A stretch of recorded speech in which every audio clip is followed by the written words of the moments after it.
The whole deal with artistic works comes down to two ways of looking at them. There's the outside view and the inside view. Artworks always draw us in, whether it's poetry, music, or whatever. They are firstly an object in front of us. So, what are we checking out?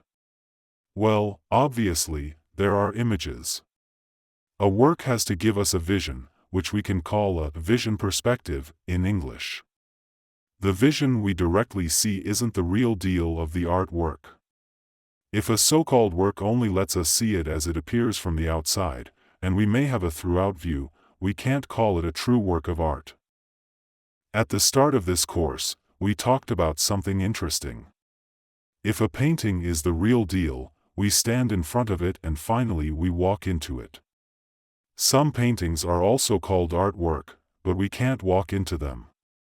They always stay an object in front of us, and we're the ones doing the looking, always in a back and forth between us and the object.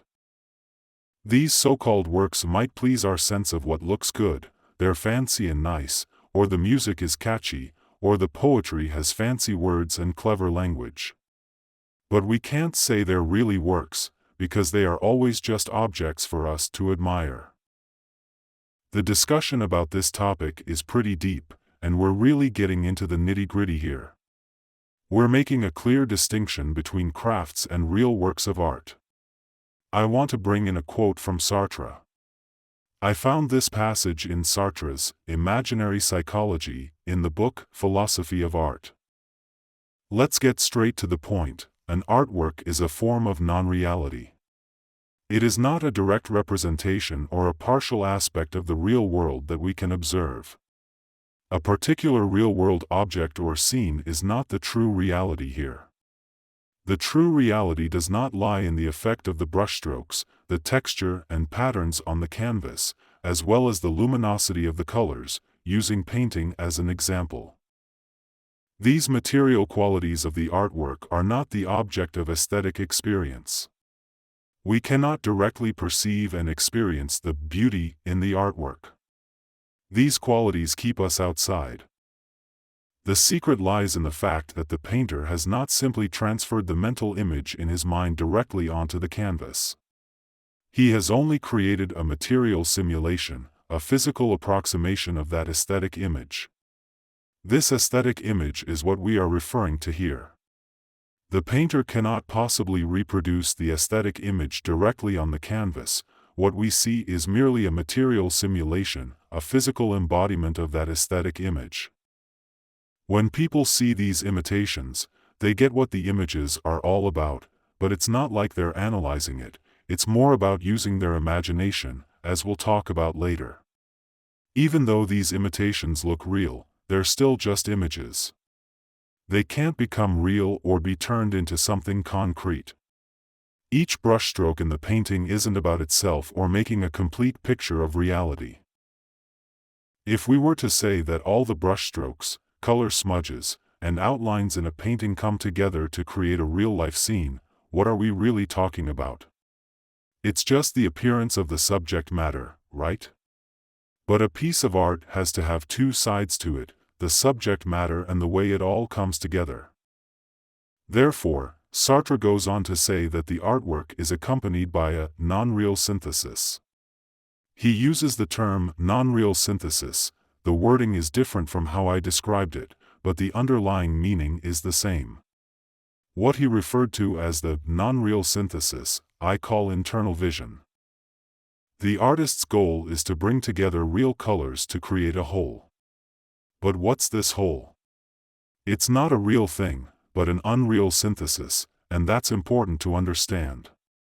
It's because of this mix, this unreal blend, that the unreal image can be shown. So, what does a true work of art actually create? An unreal synthesis. That's the real creative existence of the work. What's the artist trying to make? Not a real scene for us to see, but an unreal mix. In my own words, I call it internal vision. With this mix, the unreal image can be expressed, and it becomes possible to show it. Therefore, we should see this painting as an object that periodically receives the visitation of a non-real image. This non-real image cannot be directly presented, it only reveals itself on occasion. How does this non-real image come into being? Through the viewer's imagination. This non-real image is the true object within the painting, but this object is inseparable from the viewer's participation. So Sartre's wording here is not entirely precise. It is more accurate to say that the non-real synthesis is the true object of the painting. This formulation is more precise. What deceives us is the actual, real-world colors on the canvas, which provide us with a genuine sensory pleasure and delight. In Sartre's view, our appreciation of the painting may come from this angle, and this is where we have been duped. The aesthetic pleasure is real, of course, the delight it brings us is genuine. But the purpose of aesthetic experience is not simply to obtain this pleasure that seems to be caused by the real colors. In our everyday language, when we speak of aesthetics, we are likely referring to this kind of pleasure-seeking. But aesthetics is actually a way of recognizing the non-real object. The object in question is far from the actual painting or the canvas with its colors, lines, and shapes. Sartre's words articulate this point very clearly and powerfully. We Chinese have expressed similar ideas, but perhaps not with such meticulous elaboration. In my book, I quoted a part of Liu Xie's 6th century CE, Wen Xin Diaolong. It talks about the deep thoughts and ideas of the artist. I'm discussing the artist's creative process in this section, but it also touches on the artist's inner vision. According to Liu Xie, the artist's hard work and purposeful creation is all about divine thoughts just starting to operate, and myriad ideas are sprouting. These myriad ideas are like different symbols and meanings. They come to the artist's mind. So, what is creation for an artist? Liu Xie sums it up in 6 characters: conceptualizing the form, chiseling the formless. He tells us that when an artist is creating, there are many symbolic meanings surging in their mind. That's what myriad ideas are sprouting means. So, what does the artist do? They don't just take their aesthetic ideas and put them directly on the canvas or into poetry. Instead, they conceptualize the form and chisel using their thoughts. What are they creating with this framework? What are they carving? This is what we call creation, production. What are they producing? They are producing form from formlessness. What does this mean? It's the artist's internal vision at work.